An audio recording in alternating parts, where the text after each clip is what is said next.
وفي مصر نحتفل بعيد الربيع، ففي يوم شم النسيم يخرج الأهالي إلى المناطق الخلوية، فمنهم من يقضي يومه تحت سفح الأهرام الخالدة متمتعا بالمنظر الخلاب، كما تزدحم الحدائق العامة بالكثير من أبناء الشعب يمرحون ويلعبون.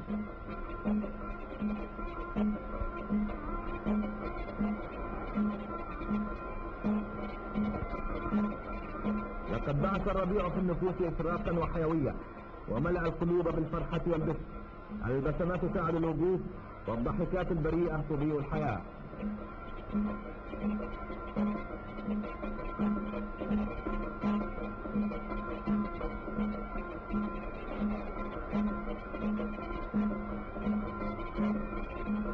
ويستقل البعض قوارب تنتشر على صفحة النيل ليستمتعوا بجمال الخضرة والماء والربيع الخلاب.